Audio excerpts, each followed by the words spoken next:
అందరికీ నమస్కారం. ఈరోజు మనం తెలుగు వ్యాకరణంలో భాగంగా అతి ముఖ్యమైన సవర్ణ దీర్ఘ సంధి మరియు వృద్ధి సంధికి సంబంధించిన అన్ని వివరాలను ఈ వీడియోలో తెలుసుకునే ప్రయత్నం చేద్దాం. ముందుగా సవర్ణ దీర్ఘ సంధికి సంబంధించిన సూత్రాన్ని ఒకసారి గమనించినట్లయితే ఆ, ఈ, ఉ, రులకు సవర్ణాచ్చులు పరమైతే వాటి దీర్ఘాలు ఏకాదేశం అవుతాయి. ఇది ఈ సంధి యొక్క సూత్రం. ఆ, ఈ, ఊరులకు సవర్ణాచ్చులు అంటే ముందు మనం అర్థం చేసుకోవాలి. సవర్ణాలను గురించి తెలుసుకున్నట్లయితే మనకు సవర్ణాచ్చులు తెలిసిపోతుంది. సవర్ణాచ్చులు అంటే ఏమి కాదు, అకారానికి ఆ, ఇకారానికి ఈ, ఉకారానికి ఉ, రుకారానికి రు అంటే ఆ, ఈ, ఊరులకు సవర్ణాచ్చులు అంటే అవే అచ్చులు. ఆకి ఆ, ఈకి ఈ, ఊకి ఊ, రుకి రు. ఇలా సేమ్ టు సేమ్ మళ్ళీ అవే అచ్చులే పరమైతే అంటే పూర్వస్వరం ఏదైతే ఉంటుందో పరస్వరం కూడా అదే ఉండాలి. పూర్వచ్చు ఏదైతే ఉంటుందో పర అచ్చు కూడా అదే ఉండాలి. ఇలా పూర్వస్వరం పరస్వరం సేమ్ ఉంటే వాటిని ఏమనొచ్చు అంటే సవర్ణాచ్చులు అనొచ్చు లేదా సవర్ణాలు అనొచ్చు. అంటే ఆ, ఈ, ఊరులకు అవే అచ్చులు. ఆకి ఆ, ఈకి ఈ, ఊకి ఊ, రుకి రు.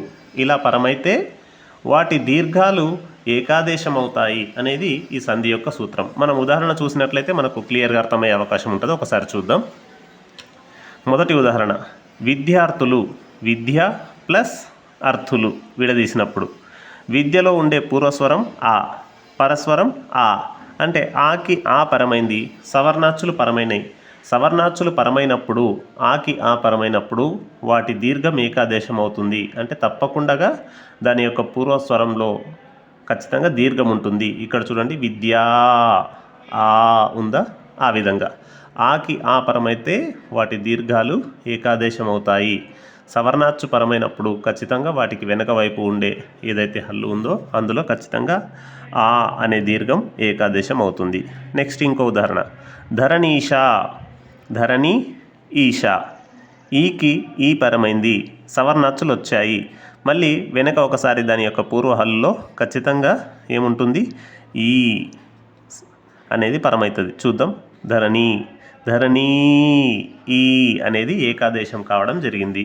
ఈ విధంగా ఆకి ఆ పరమైతే ఆ, ఈకి ఈ పరమైతే ఈ, ధరణి. ఈ విధంగా వాటి దీర్ఘాలు అనేటివి ఏకాదేశం అవుతాయి. ఇంకొక ఉదాహరణ, గురూపదేశం. గురు ఉపదేశం, ఊకి ఊ పరమైంది, ఊకి ఊ పరమైనప్పుడు ఖచ్చితంగా వాటి దీర్ఘం అనేది ఏకాదేశం అవుతుంది. ఇక్కడ చూడండి, ఊకి ఊ పరమైనప్పుడు గురు ఊ అనేది ఏకాదేశం అవుతుంది. ఈ విధంగా. నెక్స్ట్ పితృణం. పితృ రుణం, రూకి రూపరమైనప్పుడు దాని యొక్క పూర్వ స్వరం ఏదైతే ఉంటుందో అది ఏకాదేశం అవుతుంది. పితృ అంటే రూ అనేది ఏకాదేశం కావడం జరిగింది. ఈ విధంగా ఆ, ఈ, ఊ, రులకు అవే అచ్చులు అంటే సవర్ణాచ్చులు పరమైతే వాటి దీర్ఘాలు అనేటివి ఏకాదేశం అవుతాయి అనేదే ఈ సవర్ణ దీర్ఘ సంధి. ఇంకొక ఉదాహరణ, దేవాలయం. దేవ ఆలయం, ఆ,